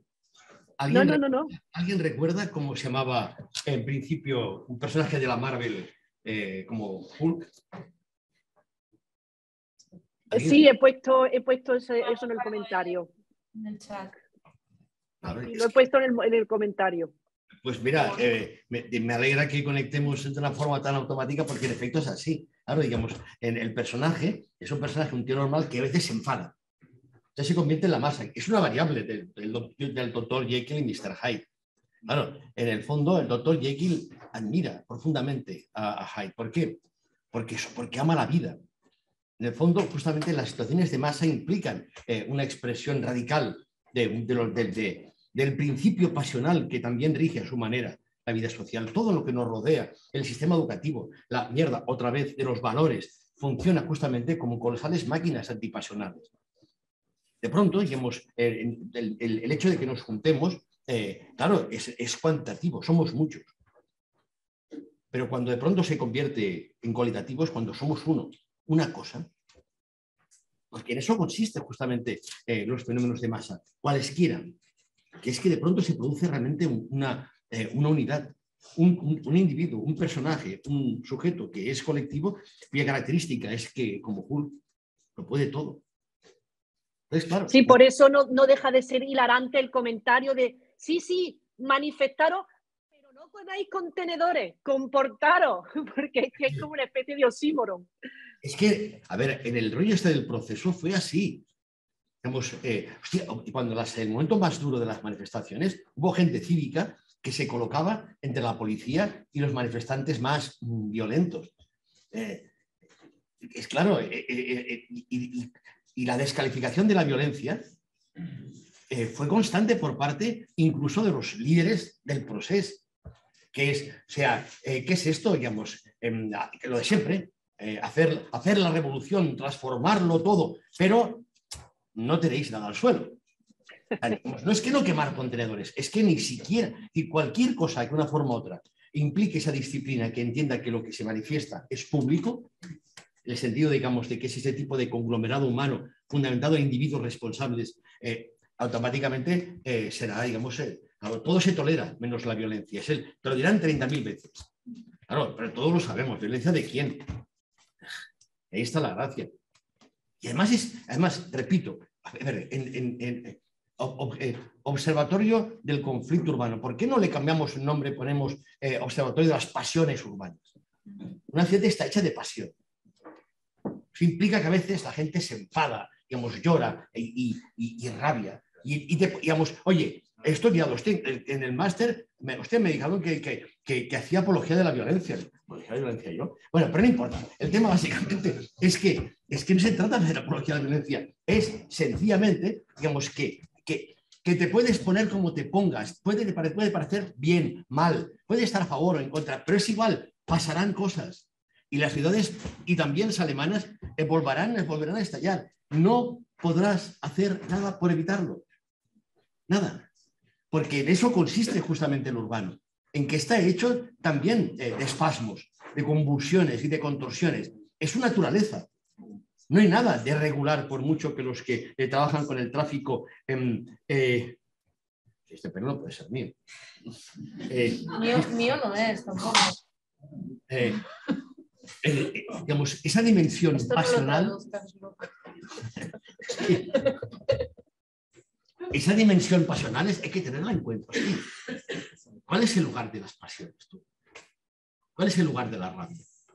Digamos, todo funciona como una colosal máquina de sosiego, del que el espacio público como concepto funciona con un papel estratégico, como lo hace la sociedad civil, la esfera pública, la misma imagen del ciudadano, que por definición es alguien cívico. Ayer estuve en una cosa tal en que había una persona conmigo que hablaba de ética cívica. Claro, yo no, pues, claro, es que yo no me atrevía a decir lo que pensaba. Ética cívica. ¿Ética cívica de quién? ¿Ciudadanos de quién? En este barrio, la mayor parte de gente que vive no son ciudadanos. ¿Qué mierda me explica? ¿De qué va esta historia? Esta mentira de que... Pero cuidado, que también es que lo que me preocupa es que esto era el 15M. Era un foc de camp, ¿tienes? Digamos, un foco de campamento en que la gente se daba la mano. Claro, en el fondo, digamos, claro, el problema fue cuando salimos de la plaza y la gente fue al Parlamento. Entonces, así que nos caían palos por todos sitios. Si estabais ahí a mar de bien, con vuestras cosas medievales y vuestras ferias gastronómicas, hostia, si además era bonito de ver, ¿por qué enredáis? ¿Por qué os salís de la plaza? Digamos, no estáis aquí. Además, podemos cruzar el semáforo y estamos en el Eznaki, en el Corte Inglés. Podemos aprovechar el viaje. Sí, y juro que es verdad tú. Y además, hay una foto en la, digamos, cuando el 15M, cuando quisieron desalojar a la gente, lo juro, me subí al Corte Inglés a la sexta planta y compré todas las pelotas de playa digamos, de Mickey Mouse que había. Pues que pequeñas y tal, que valían, digamos, 50 céntimos. Hostia, y bajé, digamos, con las dos bolsas, porque tenía una idea. A veces tengo ideas, incluso que no son mías, que es, digamos, yo tenía a mi hija dentro, igual, no, perdóname, ¿por qué había ido? Si estaba en mi casa ahí en pijama y tal y cual, no sé qué tal, la plaza, mire que me cagaba en la plaza y yo estoy tal, que era, hostia, que yo acampé, yo lo confieso, y claro, a las 7 de la mañana saludo al sol. Una cosa rarísima. Es que en serio me pareció que era una broma. Ahora, allí no había nada que se pareciese a una crítica radical de nada. Era gente que le pedía únicamente al capitalismo que no se pasase, que tuviera un poco de consideración. Digamos porque el capitalismo no es malo, hay que saber tratarlo. Y por parte de gente digamos, que un día fueron la izquierda anticapitalista y ahora es la izquierda del capitalismo, y que gente que cree básicamente que la solución está en un capitalismo de buen rollo. Esto era el 15M. Pero cuidado, digamos, si vienen a quitar a la gente de la plaza, pues hay que ir. Y me pareció genial que fuera, que me levantara, que saliera de casa, que me encontrase con tanta gente que hacía exactamente lo mismo. Gente que no conocía. Me encanta justamente lo público, la vida pública, la vida en la calle, en el sentido goffmaniano, porque te encuentras con gente que no conoces. Las masas la forman gente que nunca más se volverá a ver. Pues bien, perdón, acabo ya. En aquel caso, la cuestión estaba clara. Esa gente lo que hacía era reclamar el derecho, eran habermasianos, reclamaban el derecho al espacio público. Iban de este palo. Digamos, y esto es lo que hay, es una izquierda, digamos, claro, todo el puto día de asamblea, que es la apoteosis de la sociedad civil, en la que todo funciona a partir de la forma como tú te expresas y eres reconocido como expresante. Y en la que no importa de dónde vengas, no importa cuál sea tu clase social, porque de pronto la sociedad civil se reúne, y lo decían así. Bueno, oye, perdóname, pero no sé, he preparado esto y no me hubiera gustado porque creo que ya está bien así. Pero me gustaría que si alguien tiene ganas y quiere echarle un vistazo, porque hay una especie de trabajo sistemático de Ladirno, Anegria, de Giacomo, tal, y ver cómo en efecto trabajan a partir de esto. Digamos, perdónme, claro, cuando yo, las últimas tendencias, no hay otra cosa más que hablar de subjetividades, ¿no? ¿Qué de subjetividades? Sujetos, claro. El sujeto es una tradición, Foucault, Goffman, ha estado siempre en guerra contra el sujeto. Pero ahora no, hay que hablar de subjetividad. Yo reconozco que no tengo subjetividad y si la tuviera, no me interesa para nada. Lo digo en serio. Desconfío profundamente de ese mono parlanchín que de pronto me hace creer que todo se rige por principios éticos. En serio. Creo que lo mejor de mí no está en mi interior, está a mi alrededor. Y por eso, pero eso no es porque sea marxista, es porque todavía creo en la tradición hegeliana, que valora lo colectivo, que prácticamente ha desaparecido. En el 15M era imposible definir lo colectivo. No existía. Pero ahora no nos enfademos por esto. O sea, pues quisiera saber cuál es la apreciación de la movilización por redes sociales y como dice no hay posibilidad de que genere masa porque no generamos nosotros. Pero, por ejemplo, en América Latina, la movilización que tuvimos en 2019, 2020, 2021, en el caso colombiano, pues gran parte de la movilización también se convocó por redes sociales, ¿cierto? Claro, lo que es un mecanismo fundamental para generar sobre todo esas acciones de impacto, toma de estaciones, movilización en puntos. Claro que sí, claro que sí. Lo cual convierte en un misterio cómo fue posible la Revolución Francesa. El Internet funciona básicamente a partir de la lógica del rumor. A ver, perdóname, digamos, yo mi tesis la hice justamente sobre las explosiones de iconoclastia que se produjeron en Barcelona y otros sitios en el 36. Claro, ¿por qué? Intentaba de una forma u otra desmentir los lugares comunes que atribuían los desmanes contra el erario público, contra el erario artístico, mejor dicho, como explosiones psicóticas del populacho. Pero en cualquier caso, los grandes movimientos de masas que se han producido en la historia, ¿cómo se han desencadenado? Claro que Internet es importante, pero si no hubiera Internet, se producirían igual. Por ejemplo, en Carrer Fiesta Revolta hablamos de varios ejemplos de esto. 1951, obviamente no había Internet. Se produce la principal movilización social que se produce en Barcelona durante el franquismo. Y básicamente fue el boicot a los tranvías. Claro, esto no sé si alguien lo tiene más o menos nombrado. ¿Quién la convocó? Yo estaba en el partido, o sea, me pasé toda mi vida convocando cosas a las que nunca iba nadie. Huelgas generales. Y de pronto, tal y cual, de un día para otro, pim pam, de pronto la gente no coge el tranvía. De pronto, una mañana, miles, centenares de miles de personas deciden ir caminando al trabajo, en pleno franquismo. Digamos, parece ser que fueron papelitos que se dejaban en los buzones y que de pronto, pero funcionó. Ese milagro en pleno franquismo de una gran movilización de masas en el sentido histórico. Entonces, claro que es importante es igual que las relaciones personales. Hombre, ya sabemos que va muy bien el Twitter y tal, todo lo que quieras, pero en el fondo, hombre, al final no te puedes tomar una caña con el WhatsApp, es que es absurdo. Por tanto, al final el protagonismo le corresponde a los cuerpos. Quien se moviliza son cuerpos, tú. Y por eso, digamos, subrayo el hecho de que sean individuos que no se conocen entre sí, los que de pronto generen coaliciones de cuya característica es simplemente que están ahí fuera. Esa maravilla, ese fenómeno, que repito, tiene algo de meteorológico, cúmulos, es fascinante y advierte el efecto que a pesar de los pesares continúa habiendo una inteligencia colectiva que también actúa en la red, claro, ¿cómo se puede negar la importancia? Pero créanme, si no hubiera Internet, la gente se rebelaría igual, porque tendría motivos para ello. Pero claro, por supuesto que sí.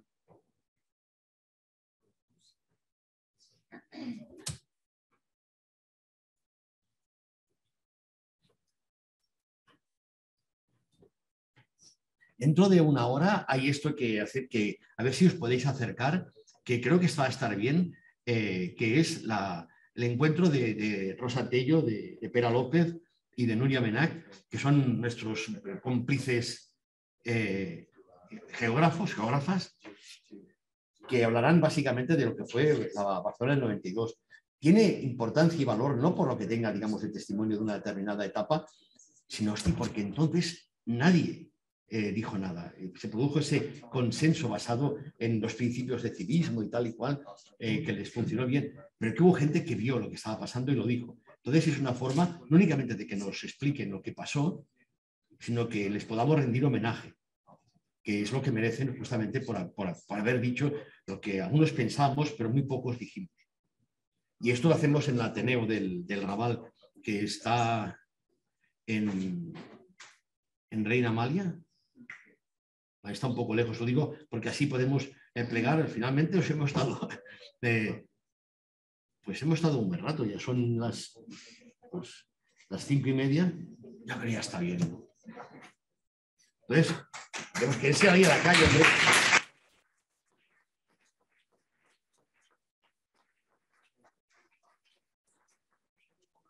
Además, nos da tiempo una cervecita.